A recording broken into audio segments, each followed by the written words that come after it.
Good morning and welcome to Coffee Talk Tuesday. It's National Coffee Day, which I just can't get behind enough. I think it's a brilliant day, certainly better than National Hot Dog Day and all those other nonsense days. Free coffee today at Dunkin' Donuts, free coffee today at Krispy Kreme, and a few other like local places. So get out there and get your free coffee or come to my house and I'll make you a cup. So yesterday at work, at my staff meeting at the magazine, we were talking about initiative, Plan B. And I thought it was interesting that sometimes we need a reminder that in any area of our life, if we feel like we've put in some effort and we don't get the results we want, we have become very lazy in that we sit back and go, well, I tried, didn't work. That used to be okay. But in this day and age where there are so many people vying for the same spot in jobs, in relationships, in friendships, doing this much is no longer enough. You have to go the extra mile. And not only do you have to go the extra mile, you have to have a plan B. Because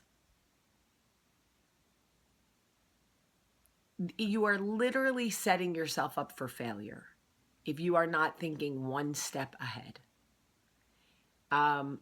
Meaning, if you want to have a tough conversation with somebody, you have to, wait, let me pause that for a second. One of the things that I learned from working at the magazine with Laura, my publisher, is the notion of meeting people where they are. It's no longer enough to just say, I know what I'm talking about and here's what it is. It is, how do you bring the information to people who need it, meeting them where they are? So I'll give you an example. Pillow Talk is a great example. There are some people in my life who don't want me to do it anymore, but I am. But there are some people who don't want me to do it anymore. And I say, for me, there are so many people who want or need help, advice, conversation. Sure, I can write something, but some people are visual learners. Some people want something to share with someone else. And if you don't meet people where they are, if you don't try and try again, then really who fails? Me, right? Meeting people where they are with information, with kindness, with grace and generosity is one of the most important things we can teach ourselves. It is a practice. You have to get up every day and practice trying again, because we are fueled by ego. And when we try a little bit and it doesn't work, we go, well, I tried, it didn't work. She wasn't interested. He wasn't interested. It didn't work, whatever. No. If it is something, what is your end goal? What is your end goal?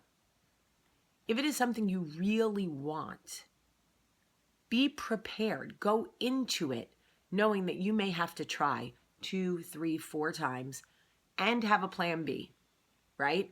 The young kids in my office, I try to teach them. They go, well, I emailed her and I never heard back. And they're content with that. They are fine with looking me in the face and going, well, I emailed her and I never heard back. I'm like, did you call? No. Oh, there was this thing in the 80s. We used to pick it up, right? And then we would, right? Okay. And then late 80s, we were, right? It would ring. Crazy, right? I know. Ring. And then someone on the other line that you want to speak to would pick up and they would say hello. And then it was this crazy thing where you were communicating. It was like, I need this. And they were like, oh, I hear you. You need this. Got it. And they're like, I'm like, yeah, it's called Plan B and it's also called a telephone. Pick it up and use it. I love technology, but that is not, you need a Plan B. Not everybody responds to emails. Not everybody lives on their iPhone. Like, you got to try something else. We're on deadline and you still don't have pictures you need. Pick up the phone.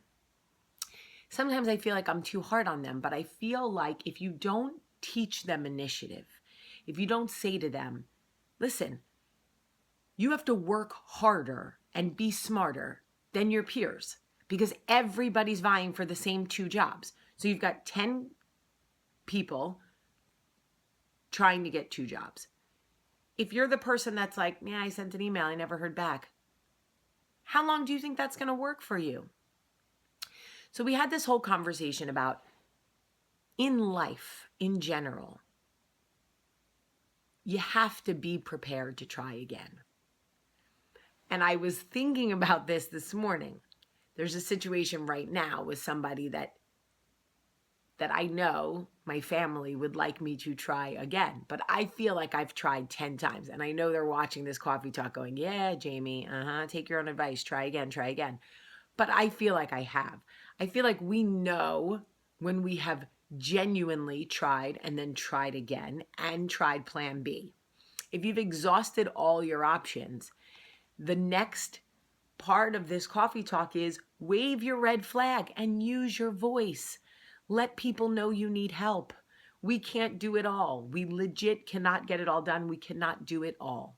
So if you have exhausted all of your resources with people, with relationships, at work, in love, in life, for yourself, if you have tried and tried again, genuinely given it everything you have, and you can't get what you need, use your voice and ask for help. There are so many people, especially in the Coffee Talk community, that will help. Plan B, man. Plan B. National Coffee Day. My favorite things.